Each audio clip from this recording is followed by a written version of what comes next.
হয়েছি channel I লাইভে। আমি জাহিদ হাসান শাকিল। আজ দেখাবো একটি ব্যতিক্রমী আয়োজন। আমি যেখানে আছি একটা কমিউনিটি সেন্টারে। এখানে বিয়ের আয়োজন হচ্ছে না আজকে। যে আয়োজনটি হচ্ছে সেটা হচ্ছে এখানকার ফেনীর প্রায় 12 লক্ষ মানুষ পানিবন্দী এবং পানি কমতে কমতে দেখা যাচ্ছে ক্ষতচ্ছিন্ন। মানুষের যে আত্মদান, মানুষের যে কষ্ট, খাবারের যেই সংকট, সেই সংকট কিছুটা মৌকুব করার জন্য সারা বাংলাদেশ থেকে কয়েকটি টিম এসেছে। কেউ শুকনো খাবার, কেউ বিভিন্ন খাবার নিয়ে এসেছে। আমরা আজ দেখলাম একটু ব্যতিক্রমী আয়োজন। তারা নিজেরাই রান্না করে খাবার রেডি করছে। আমি তাদের গায়ে একই কালারের পোশাক দেখা যাচ্ছে। তেমনই একজনের সাথে কথা বলবো এবং জানতে চাইবো আপনারা কোথায় থেকে এসেছেন এবং কি কি রান্না করতেছেন, আপনাদের এই ফান্ডের উৎস কি? আসসালামু আলাইকুম। আমরা সন্দ্বীপ থেকে এসেছি। আমরা সন্দ্বীপবাসীর পক্ষ থেকে একটু ভালোবাসার উপহার আমরা এই ফেনীর দুর্গত অঞ্চল এবং নোয়াখালীতে যেসব অঞ্চলে বন্যা দুর্গত রয়েছে তাদের কাছে পৌঁছে দেওয়ার চেষ্টা করছি। আমাদের সন্দ্বীপের তরুণরা সবসময় মানুষের বিপদে আপদে মানুষের সবসময় পাশে থাকার চেষ্টা করে। যখনই বাংলাদেশের এই বন্যা পরিস্থিতি হলো তখন মানুষ, আমাদের সাধারণ মানুষ এবং আমাদের বিশেষ করে ছাত্র সমাজ যারা রয়েছে তারা স্ব-উদ্যোগে বিভিন্ন ফান্ড কালেকশন করা শুরু করে। তখন আমরা একটা উদ্যোগ নিয়ে যে আমরা সমন্বিতভাবে এখানে ফান্ড নিয়ে মানুষের পাশে দাঁড়াবো। তখন আমরা টিম সন্দ্বীপ নামে, যেটা কোনো আসলে সংগঠন না কিন্তু সন্দ্বীপে একটি রিপ্রেজেন্টেটিভ একটি নাম মাত্র, তারা আমরা একত্রিত হয়ে তরুণরা একত্রিত হয়ে এখানে এসেছি। আমরা 1000 পরিবারকে শুকনো খাবার, যেটা মানুষ মূলত বন্যা দুর্গত অঞ্চল থেকে যাওয়ার পরে, সাইক্লোন শেল্টার থেকে যাওয়ার পরে তারা যে ঘরে ফিরে যাওয়ার পরে 8 থেকে 10 দিন একটি পরিবার অনায়াসে খেতে পারবে, এই ধরনের খাদ্য সহায়তা দিচ্ছি। এছাড়াও এখন যারা সাইক্লোন শেল্টারে রয়েছে তাদেরকে আমরা আমাদের নিজের রান্না করা 1000 খাদ্য আমরা পৌঁছে দেওয়ার চেষ্টা করছি। আমাদের স্বেচ্ছাসেবীরা, আমাদের নিজস্ব টিম এখানে কাজ করছে। আমাদের বিভিন্ন সাপোর্টিং হ্যান্ড আমরা এখানে নেওয়ার চেষ্টা করেছি, তারা সকলে মিলে কাজ করছে। আমরা একটু সন্দ্বীপের নাম শুনলাম। সন্দ্বীপ আসলেই বাংলাদেশের একটি দুর্গম উপজেলা। এখানকার সন্দ্বীপের প্রায় 90% মানুষ প্রবাসী, অর্থাৎ রেমিটেন্স যোদ্ধা। এবং আরেকটি কথা হচ্ছে সন্দ্বীপের রেমিটেন্সের প্রায় 11% যুক্ত হয় এই বাংলাদেশেই। সেই হিসাবে সন্দ্বীপ অনেকটা দুর্গম। সন্দ্বীপ টিমের আরও অনেকে আছেন। আমি আরও 2-1 সাথে কথা বলতে চেষ্টা করব। আপনারা এই ফান্ডিংটা কীভাবে করলেন?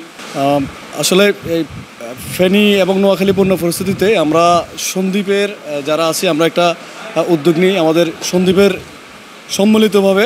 সেটা হচ্ছে আমাদের সন্দ্বীপ বিভিন্ন ছোট ছোট যে সংগঠনগুলো আছে তারা, এবং সবচাইতে আমাদের এই কাজে সবচাইতে বেশি উৎসাহিত আমাদের যারা করেছেন তারা হলো আমাদের প্রবাসীরা।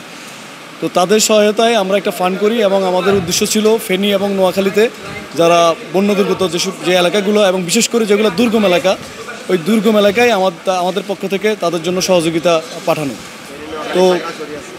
তো সেজন্য আমাদের 2টো টিম কাজ করছে, একটা হচ্ছে নোয়াখালীতে, একটা হচ্ছে ফেনী। আমরা 2টো টিম কাজ করছি। আমাদের গতকাল থেকেই আমাদের ত্রাণ সামগ্রী বিতরণ চলতেছে। তো আমরা এখন পর্যন্ত 1008টা পরিবারের কাছে আমরা আমাদের সহযোগিতা পৌঁছাতে পেরেছি। এবং আজকে আমাদের আশ্রয় কেন্দ্রগুলোতে দুপুর এবং রাতে 2000 পরবর্তী কার্যক্রম আমরা ঠিক করবো। আমরা চেষ্টা করবো হয়তো বন্যা দুর্গত কিছু এলাকায় পুনর্বাসনের কাজ হাতে নেওয়ার। আর হচ্ছে আমরা এছাড়াও যদি আরও ত্রাণ সামগ্রীর দরকার হয় আমরা সেটাও চেষ্টা করব। সন্দ্বীপ আসলেই তাও একটা দুর্গম এলাকা। সন্দ্বীপের মানুষে বাংলাদেশের যে কোনো দুর্যোগে, যে কোনো বাংলাদেশের যে কোনো সংকটে তারা কন্ট্রিবিউট করে। প্রবাসীদের অর্থায়নে তারা ফেসবুকের মাধ্যমে এই কালেকশনটা করে যাচ্ছে। আমি একটু জানতে চাইব, আরেকটি সংগঠন তারাও ইনপেক্ট একটা সংগঠন, তারাও এই ফেনীর মানুষের জন্য দীর্ঘদিন আমরা দেখে আসছি, শুরু থেকেই তারা আছেন এখানে। আপনি কখন থেকে এখানে আছেন এবং কী কী উদ্যোগ নিয়েছেন? আমরা আসলে বন্যার শুরু থেকেই যে মুহুরীগঞ্জের ব্রিজের পাশে যে ফাজিলপুর এর পাশে যে বালুরটাল রয়েছে, ওখানে আমরা আমাদের অস্থায়ী ক্যাম্প করে 23 তারিখ থেকে আমরা আমাদের কার্যক্রম শুরু করেছি চায়না দূতাবাসের মাধ্যমে। যে চায়না দূতাবাসের অর্থায়নে আমরা আমাদের সার্বিক কার্যক্রম পরিচালনা করে যাচ্ছি। আমরা এখানে প্রতিদিন 4000-এর অধিক তৈরি, আপনি যেটা দেখতে পাচ্ছেন যে আমরা বন্যার্তদের জন্য তৈরি খাওয়ারের প্যাকেট করতেছি এখানে আমরা। এরপরে আমরা 24-25 তারিখ করেছি এখানে রিলেশন কমিউনিটি সেন্টারে।